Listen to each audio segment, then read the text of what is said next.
A vida é seu maior tesouro. Graças a ela, você acorda todas as manhãs. Pode ter novas chances para corrigir seus erros. Pode dizer que ama e sentir o amor de alguém. Pode ver seus filhos crescerem.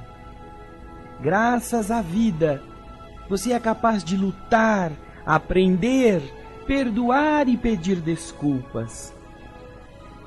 Graças à vida imortal e indestrutível, você pode sentir o carinho daqueles que partiram do mundo antes de você e que continuam vivos. A vida é seu maior tesouro, porque é o presente do Criador. Não misture bondade com mágoa, perdão com ressentimento, alegria com tristeza, fé com descrença. Se o Pai nos deu a vida, não vivamos de qualquer maneira. Tenhamos alegria de viver. O programa espírita feito especialmente para o seu coração.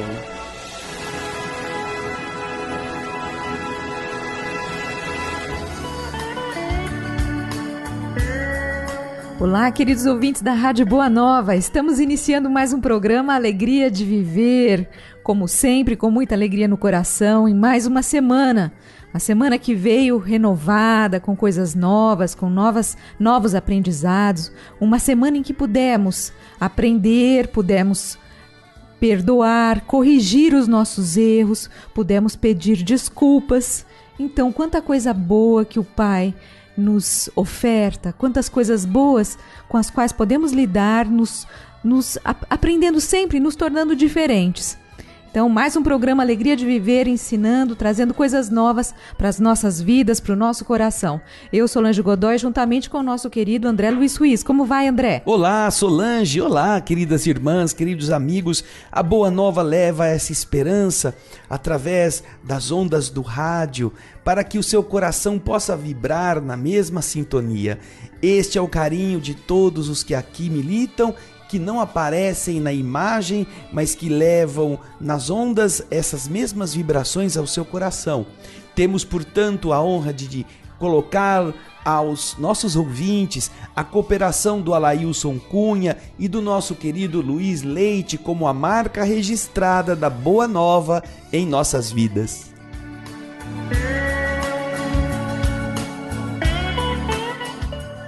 Como sempre, nós comentamos da importância da sua participação no Clube Amigos da Boa Nova. Basta ligar no 0800 12 18 38. Lembrando que diariamente nós somos bombardeados com tantas notícias difíceis, notícias ruins, e que a Boa Nova, que essa semente, essa fonte de luz, que pode levar alegria, alento a tantas pessoas, precisa também da sua ajuda, da sua colaboração, para que isso continue a se difundir, para que o trabalho continue a progredir, a se dinamizar. Então você é um agente do bem na Terra. Basta ligar no telefone 0800 12 18 38 e participar do Clube Amigos da Boa Nova. Não adianta reclamar que o mundo está ruim, se nós não estamos fazendo nada para melhorá-lo. Quando você tem a chance de ajudar o mundo a ser melhor, você é esse agente a que a Solange se refere. Portanto, não importa qual é a sua cooperação, qual é o tamanho, o que importa é que ela nasça de um desejo de cooperar com a melhoria da Terra, através da mensagem esclarecedora, libertadora que a Boa Nova leva aos seus ouvintes. Então, não deixe passar esta chance. Seja um coautor do mundo melhor. Você pode. Faça isso valer. Isso mesmo. Bem, nós estamos fazendo a leitura e o comentário do livro Voltei, livro que é de psicografia de Francisco Cândido Xavier, de autoria do espírito Irmão Jacó. Estamos comentando o capítulo 12º, cujo título é Entre Companheiros. E no programa de hoje, nós vamos comentar o subtítulo, que se chama Informações da Luta Espiritual. Que já é a segunda parte do capítulo, não é? Na semana passada nós comentamos 3 subtítulos, considerado o título também, não é? Entre companheiros, depois visitas fraternas e opinião autorizada. E agora nós vamos começar até o final do capítulo, vamos começar com Informações da Luta Espiritual. Quando indaguei se moravam ali... Moravam quem, Solange? Guilhom Ribeiro e Caibar Schutel. Isso, são os 2 que tinham ido visitá-lo no programa da semana passada. No programa não acabou, eles continuam na visita. Então, você que está chegando agora, você está tendo que saber que se trata de 2 visitantes que nós comentamos na semana passada. Guilhom Ribeiro e Caibar Schutel. Quando indaguei se moravam ali, naquela mesma colônia de refazimento e educação a que eu fora conduzido pela ternura de minha filha, responderam negativamente. Não, nós moramos em outro lugar. Declarou Guilhom residir em plano diferente, em companhia da genitora que o aguardara, além túmulo, com extremado carinho, de onde prosseguia em ligação com os familiares inesquecíveis e com os irmãos de tarefa, ainda materializados no mundo. Guilhom Ribeiro, então, quando o nosso Jacó pergunta, diz, não, eu estou em um outro lugar, em um plano diferente. Ele não diz que é um plano superior, mas a gente sabe que é. E lá ele está na companhia da sua mãe, a mãezinha da última encarnação, que o aguardara depois da morte com muito carinho. E ali, naquele ambiente, ele continua a ligar-se com os familiares que estavam na terra e com os outros amigos de tarefas espirituais que ainda se encontravam materializados no mundo nas tarefas da doutrina que ele também havia ombreado. E agora vai responder o Caibar Schutel. E Caibar Schutel fixara-se em extensa organização destinada a proteger os interesses do espiritismo evangélico, no mesmo núcleo em que Guilhom fora compelido a permanecer, atendendo ao coração. Então os 2 estavam orando no mesmo ambiente, na mesma comunidade. Só que um trabalhava com essas tarefas, como Guilhom acabou de citar, e Caibar Schutel estava vinculado a uma extensa organização. Vejam só, não é um grupinho, é uma organização que está destinada a proteger os interesses do espiritismo evangélico, o espiritismo com Jesus, que está localizada no mesmo lugar em que Guilhom também mora. Comentaram ambos o serviço de espiritualidade que se desdobrava em todas as direções. Reportou-se Guilhom as fundas impressões que lhe causavam as atividades de auxílio aos espíritos das trevas, lembrando com calor as sessões do Grupo Ismael, em que muitos eclesiásticos, envenenados de ódio e cegos de ignorância, são conduzidos ao conhecimento cristão. E nos contou que tantos sofrimentos e incompreensões existem nas zonas próximas à moradia dos homens, que Bezerra e Saião, autorizados à sublime ascensão aos planos superiores, haviam decidido renunciar a semelhante glória em companhia de outros missionários devotados ao sacrifício pessoal, a fim de se consagrarem por mais dilatado tempo à transformação gradual de longas fileiras de infelizes. Então Guilhom Ribeiro está se referindo, do lado de cá as coisas são muito, muito complicadas, tem muitas entidades necessitadíssimas, ignorantes, como acontecia naquele grupo chamado de Grupo Ismael, que era um grupo aqui no Brasil, na Federação Espírita, na cidade do Rio de Janeiro, que se dedicava a esse trabalho de esclarecimento de entidades que lá eram levadas, entre elas muitos clérigos naquela época, envenenados de ódio e cegos pela ignorância, que eram conduzidos ao esclarecimento da doutrina, às suas responsabilidades de liderança religiosa. E tão graves são estas fileiras de entidades que os 2 espíritos de Escol, Dr. Adolfo Bezerra de Menezes, que também militara na doutrina espírita brasileira e fora presidente da Federação Espírita, e Antônio Luiz Saião, que também, como um militante da doutrina no Rio de Janeiro, já estavam autorizados como espíritos a deixar a companhia dos homens, indo a lugares superiores, a mundos melhores. Os dois, juntamente com outros missionários devotados ao sacrifício pessoal, renunciaram a esta promoção vibratória. Sim. Para permanecerem aqui consagrados por um tempo muito mais longo a essa transformação gradual dessas entidades que constam de fileiras e mais fileiras de infelizes. Continua Guilhom Ribeiro explicando.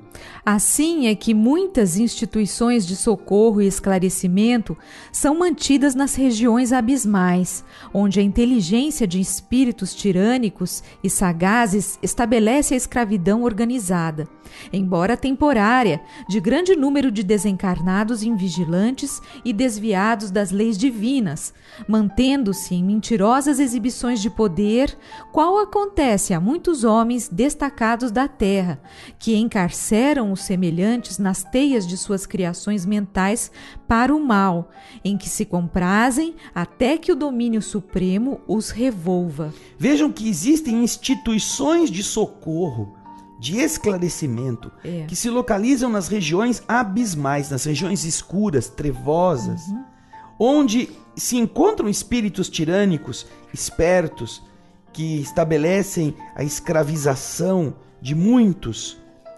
apesar de ser uma escravização temporária. Estes muitos desencarnados invigilantes, desviados das leis divinas, que ficam ali mantendo-se sob o domínio destas almas arrogantes, que se exibem de forma mentirosa, com um poder que não possuem, como acontece com muitos homens balofos pela importância fugaz que eles ostentam na terra, e que encarceram esses seus semelhantes nas teias dessas criações mentais para o mal, até que Deus os revolva daquela situação. Existem então instituições espirituais luminosas, sediadas no centro das trevas. Abismos. Exatamente. Olha que coisa linda. A ação contra o crime e contra a ignorância, nas esferas que rodeiam a experiência carnal, é vigorosa e incessante. Destacou a necessidade de maior aproveitamento das lições que o Espiritismo oferece às criaturas e explicou que a obra social que a nossa doutrina consoladora vem realizando no Brasil constitui valioso esforço de vanguarda, de vez que, em muitos centros de evolução planetária, a solidariedade humana, com entendimento e aplicação das bênçãos divinas, somente é suscetível de intensificação nos círculos de trabalho, além da morte do corpo. Vejam só, ele está dizendo que no Brasil existem movimentos sociais amorosos de doação de si mesmos, com valioso esforço na frente de outros países, onde esta obra social ainda não acontece com a visão cristã que a doutrina consoladora vem adotando no nosso rincão. E ele diz que em outros países, em outros centros de evolução planetária, em outros lugares civilizadíssimos, muito melhores, ou em lugares que são como o nosso aqui, o nosso país, e necessitado de progresso, não importa, esta solidariedade humana que está voltando-se aqui para o atendimento e a ajuda desse espalhar as bênçãos de Deus em esperanças, lá nesses outros lugares, ela só existe, só é possível ser feita por espíritos. Sim. Depois da morte do corpo.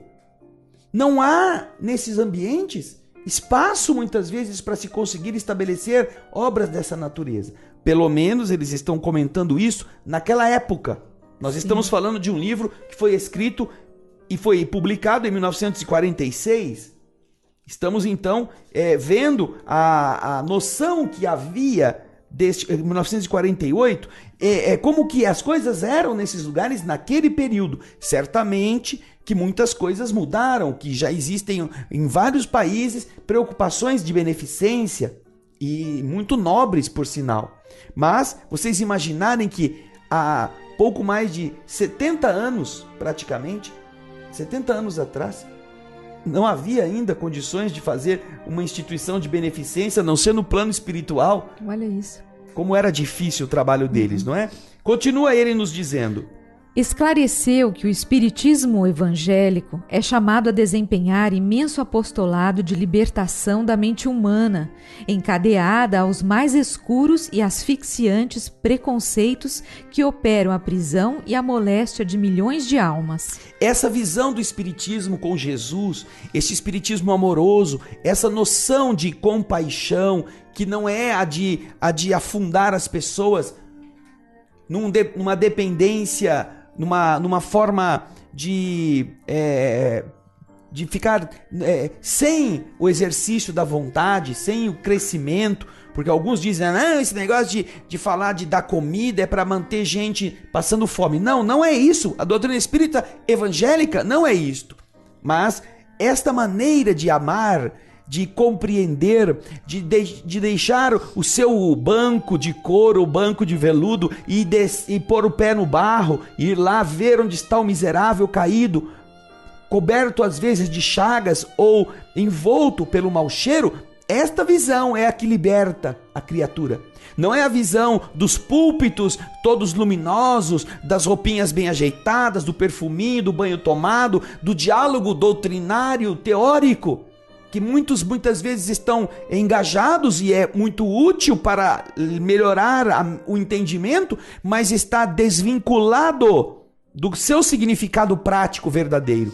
Então, essa é a função, como nos explica o nosso querido Guilherme Ribeiro, destinada ao espiritismo evangélico para libertar a mente humana, que está presa aos mais escuros e asfixiantes preconceitos, que geram nela uma prisão e uma doença que acaba vitimando a milhões de almas. Salientou que não vale morrer sem a regeneração íntima, porque ninguém avança um palmo no caminho da eternidade sem luz própria. Todos nós precisamos regenerar o que somos. E se nós perdermos o corpo físico sem fazer isso, estaremos do lado de lá sem luz. Daí continuar acreditando que o maior serviço prestado à doutrina é, ainda, o da própria conversão ao infinito bem. Cada um que queira preparar o caminho do bem deve converter-se primeiro. Deve ser ele o exemplo dessa mudança, porque senão não adiantará ficar falando. Os fenômenos que costumam preceder a mudança de atitude das atitudes mentais no terreno das convicções ou outra finalidade não trazem senão a de sacudir a consciência, despertando-a para a responsabilidade ante as leis universais. Os efeitos físicos, as aparições, as enfermidades que são curadas, as coisas que a pessoa às vezes se encanta com o maravilhoso que eventualmente acontece na vida de cada um de nós, o que eles chamam aqui os fenômenos que costumam anteceder a mudança das atitudes mentais. Quando a pessoa não acreditava e passa a ter convicção, eles não têm outra finalidade senão o de sacudir a consciência das criaturas, fazê-las começar a enxergar coisas que elas antes não viam.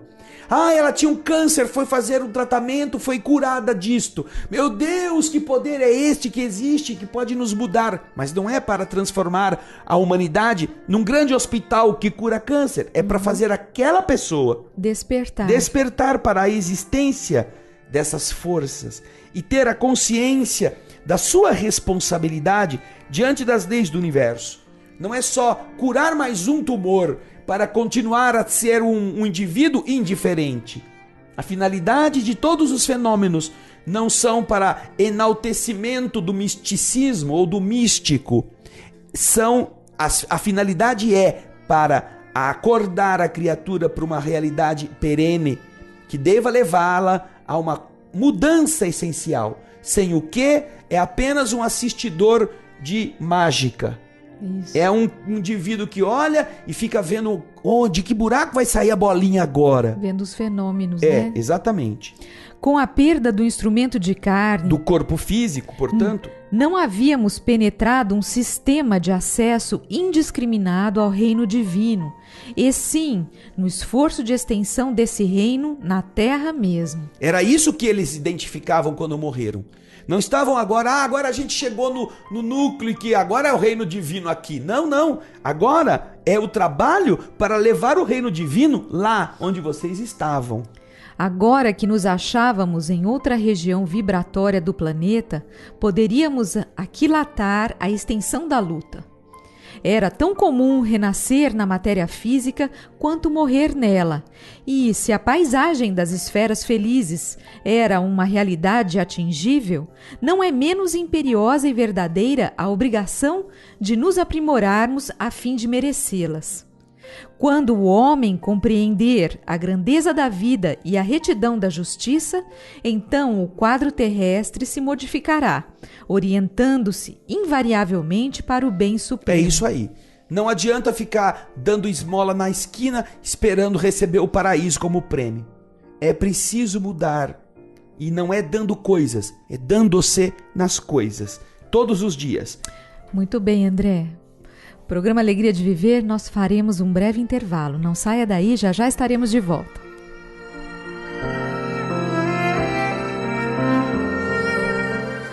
Estamos apresentando o programa Alegria de Viver.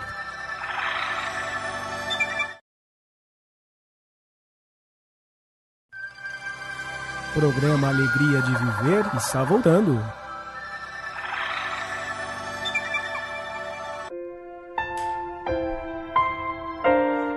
Nós estamos retornando com o programa Alegria de Viver. Para você que se sintonizou conosco, estamos fazendo a leitura e o comentário do livro Voltei, livro que é de psicografia de Francisco Cândido Xavier, de autoria do espírito irmão Jacó. Estamos no capítulo 12º, que se chama... Entre Companheiros. Obrigada, Entre Companheiros. Isso mesmo. E o subtítulo é Noite Divina. Fim da palestra instrutiva e longa, Guilom e Schutel me convidaram a visitar o Rio de Janeiro junto deles. Meu Deus, eu tava sem vontade de voltar na minha casinha no Rio de Janeiro e os caras já estão me chamando para eu ir com eles. Será que eu posso? Será que eu posso? Faz tão pouco tempo que eu cheguei aqui e então o que acontece? Ele vai ter que consultar alguém, né? O irmão Andrade, que me seguia de perto, consultado por meu olhar interrogativo, aceitou prontamente. Concordou que eu fosse. Eu olhei para ele, será que eu vou poder ir no Rio de Janeiro? Eu fiquei, sei lá quanto tempo que eu tô afastado de lá, mas seria tão bom voltar para ver as filhas, voltar para ver a casa, a família. A excursão seria proveitosa e não me perturbaria o refazimento. O próprio irmão Andrade iria acompanhá-los com prazer. Me despedi de Marta pela primeira vez, após haver ingressado na experiência nova. A filha estava em casa e não ia deixar a casa. Ele iria com o irmão Andrade, com Guilhom e com o Schutel visitar o Rio de Janeiro. Mas a Marta ia ficar. E, me afastando do ambiente doméstico acolhedor, fui surpreendido pela paisagem encantadora. Algumas centenas de crianças brincavam sob as venerandas árvores do parque, amplamente tocado de luz. Muitas delas traziam a fronte coroada de auréolas sublimes e brilhantes. Cantavam com alegria, mas no fundo daquele júbilo, daquela alegria com que se davam as mãos umas às outras, em graciosos cordões, quais coros de anjos, repontava manifesta saudade das afeições terrenas, porque os versos formosos e cristalinos falavam na ternura das mães distantes. As crianças estavam brincando ali ao redor da moradia espiritual e ele identifica que apesar de ser tudo muito lindo, muito bonito, maravilhoso, apesar disto, elas tinham uma saudade das mãezinhas que estavam na terra ou que estavam longe deles. As melodias simples e doces se casavam aos raios das estrelas que brilhavam em torno da lua crescente. Isso, aquele núcleo também estava submetido às mudanças de horário que a Terra estava também submetida. Guilhom me indicou os pequeninos saltitantes e comentou: Para as mães angustiadas dos círculos terrenos, existem aqui filhinhos inquietos e saudosos. Não são só as mães que estão lá sofrendo pela falta dos pequenos, também os filhinhos aqui que deixaram a vida física em tenra idade e que estão aguardando a possibilidade de renascerem, aproveitando o processo de restringimento que foi feito, também sentem saudades. Carros fulgurantes, muito diversos dos que conhecemos no mundo, adornados de flores radiosas, passavam não muito além, celeremente, rapidamente, talvez em busca de esferas próximas. As torres do santuário cintilavam sob o firmamento tranquilo. Aquelas torres que ele já descreveu nos capítulos anteriores, que pareciam aquelas torres de Colônia na Alemanha, altas e de onde uma luz singrava como um farol, iluminando as regiões ao redor. Nos pusemos a caminho e, confiado na generosidade dos que me assistiam, ousei formular uma pergunta que procurara calar desde o início. Guilhom, exclamei hesitante, você sabe que sempre dediquei amor e veneração a Bittencourt Sampaio. Onde está ele? Poderei encontrá-lo? Bittencourt Sampaio, Francisco Leite de Bittencourt Sampaio, também foi um trabalhador da doutrina espírita muito dedicado. Ele viveu no Brasil, nascido no Rio de Janeiro em 1838 e também desencarnado aí em 1895. Foi advogado, poeta, jornalista, político e espírita. Ele tinha uma ligação muito grande com a Sociedade de Estudos Espíritas Deus, Cristo e Caridade, onde estava também o nosso querido Antônio Luiz Saião. Eles, juntamente com o médium Frederico Júnior, fundaram o Grupo Espírita Fraternidade. E ali eles desenvolveram muito esta instituição e fundiram-se depois naquilo que passou a ser conhecida como a Federação Espírita Brasileira. Ele foi autor de várias obras e é um dos espíritas da velha tradição espírita do começo do século XX no Brasil. E é este a que o nosso querido irmão Jacó se refere quando pergunta aos outros amigos: eu tinha muito amor ao Bittencourt Sampaio, onde é que ele estará, hein? Puxa vida, será que um dia eu ainda vou poder encontrá-lo? Me informou o companheiro que nosso respeitável amigo colabora na supervisão do espiritismo evangélico, em plano superior, adiantando, porém, que provavelmente seria Bittencourt o mensageiro de amizade que viria de mais alto me trazer as boas-vindas na noite de minha recepção no grande templo. Reconfortado e feliz, decidi esperar. Então, eles estão dizendo que esse espírito a quem ele se refere, esse Bittencourt Sampaio, ele está trabalhando em planos superiores. Ele está responsável pela supervisão desse espiritismo evangélico, que tem a função de amainar as agruras do egoísmo humano, da indiferença, da maneira às vezes agressiva, que é a ignorância que nos domina, às vezes tisna, mancha, adultera a beleza dos ensinamentos de Jesus. Então, vocês observam que existe toda uma coordenação que leva a doutrina espírita como sendo uma fonte de esperança, dirigida por estes como Francisco Leite de Bittencourt Sampaio, Antônio Luiz Saião, Adolfo Bezerra de Menezes, Guilhom Ribeiro, Cair Barchutel, Ivone do Amaral Pereira, e são tantos e tantos que nós até não temos o conhecimento pleno, como o Gonçalves, nosso irmão querido, como os que militaram aqui no Petitinga, os que eram membros das instituições tradicionais da cidade de São Paulo. Estas almas, elas são extremamente vinculadas às tarefas de iluminação da doutrina de amor no Brasil e no mundo. E aqui ele está dizendo, puxa vida, o próprio Guilhom Ribeiro explica, ele está em uma atividade muito superior, muito importante, mas, Jacó, no dia em que você vai ser recebido, no 30º dia de sua estada aqui, quando for a sua noite de ser recebido no grande templo, porque vocês se lembram que no capítulo que ele está contando sobre o templo, ele tenta entrar, mas tanto a filha quanto o irmão Andrade dizem a ele, não faça isso ainda. É preciso preparar-se, é preciso despir-se de todas as coisas da terra. Quando completar 30 dias que você já estiver aqui, então nós estaremos reunidos aqui para receber você.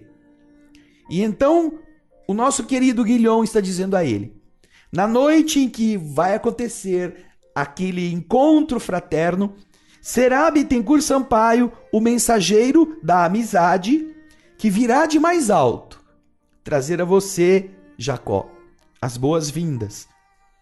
E então ele ficou muito enlevado com a possibilidade de um ser que ele admirava e que ele tinha tanto carinho aproximar-se e recebê-lo. Então ele disse, puxa, tão feliz e reconfortado, eu decidi esperar chegar esse dia.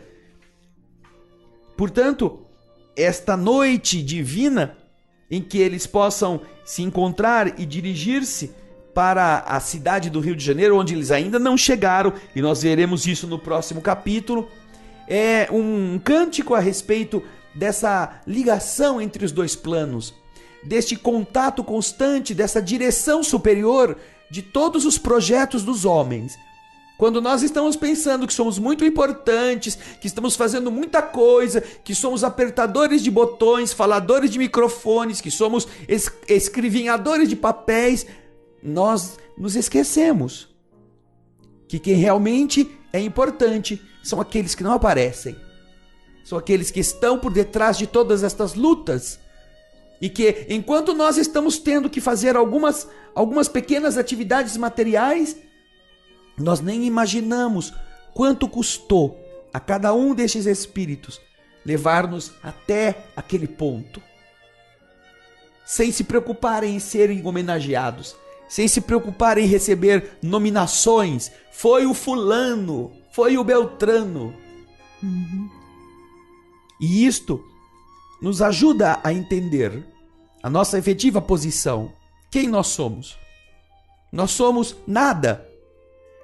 Que temos a honra de ser admitidos na obra divina para fazer alguma coisa. Nós somos os que não somos bons, podendo fazer o bem. E aprender um pouco do que significa isso. Já pensaram nisso, queridos ouvintes? Que sem sermos bons, nós somos chamados por Jesus a fazer o bem? Que coisa linda! Quando nós entendemos que temos esperança em nosso caminho. Que podemos ser diferentes do que já fizemos e do que já fomos. Quanta coisa a gente tem que falar dessa mensagem. Um belo livro, um capítulo lindo também, André. Infelizmente, nós estamos encerrando o nosso programa Alegria de Viver. Gostaríamos de convidá-los a participar hoje à noite do estudo sobre o Livro dos Espíritos, na TV pela internet. Nosso endereço é www.tvalvoradespirita.com.br, hoje a partir das 20 horas. Nós agradecemos a sua participação, que essa semana possa ser de muita paz para todos nós, que possamos revisar tudo o que nós pudemos aprender, sentir, ouvir, estarmos atentos. E na semana que vem, ainda um pouco mais com o irmão Jacó, que vai rever os seus círculos de trabalho, nós estaremos juntos novamente. Então, uma boa semana e até a próxima edição do programa Alegria de Viver. Vamos fechar os nossos olhos e fazer a nossa vibração. Obrigado, Senhor, por nos ajudar a ter a noção real da alegria que significa estar na terra. Nós, egressos das fileiras trevosas da escuridão da ignorância, chamados à escola da luz, e recebendo autorização, não para ser o sol que ainda não somos capazes, não para brilharmos como estrelas que ainda não temos luz própria, não para sequer iluminar a noite com a luz do luar que a gente ainda não aprendeu a refletir, mas admitido, Senhor, como vagalumes que voam e que ajudam com os seus lampejos a mostrar onde estão os obstáculos, como antigamente se fazia na roça pobre, onde não havia luz elétrica e havia dificuldades de se conseguir o querosene. E então se reuniam vários vagalumes num vidro e caminhava-se a sua luz na escuridão da noite. Obrigado, Senhor, por nos ajudar a entender que na condição de insetos, na ordem do universo, a gente ainda pode se acender. E estes ensinamentos são o combustível. Estas lições são esta força luminosa que, mesmo sem sermos estrelas, sóis, sem sermos espelhos que reflitam os raios da esperança, podem estar pulsantes em nossa ação. Por isso, não nos esqueçamos da divina missão. Mesmo que já tenhamos falhado, mesmo que já tenhamos matado, mesmo que tenhamos traído, mesmo que tenhamos enganado, que o arrependimento não nos prenda ao leito, não nos aniquile as forças na depressão, que o arrependimento real nos leve ao trabalho e que, assumindo a condição de simples insetos, nós escolhamos ser aqueles que brilham, mesmo um pouquinho, e que possam ser úteis nas mãos de alguém, nas mãos desses espíritos generosos que nos querem ver transformados em sóis. Porque eles sabem que este é o plano de Deus para todos os filhos. E que a pior das criaturas, a mais nefasta, ainda assim será Jesus um dia. Obrigado, Senhor, por essa mensagem de esperança e de alegria,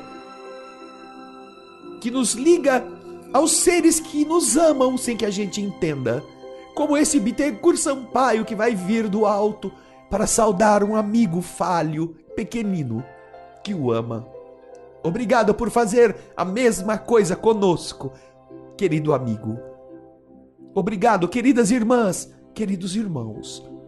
Muita paz.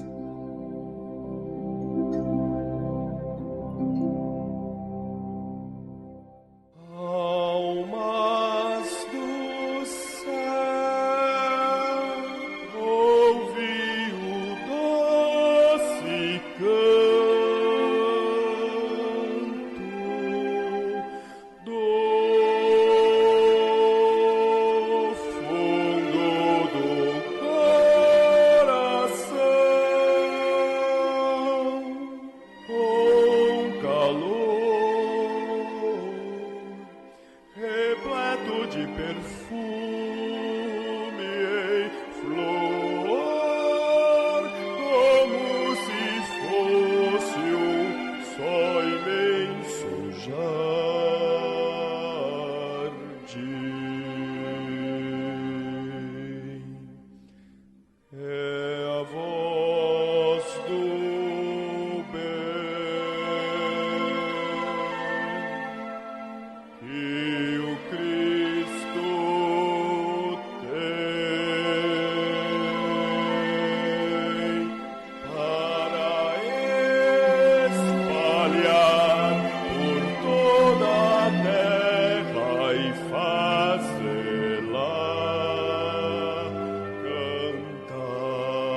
Senhor.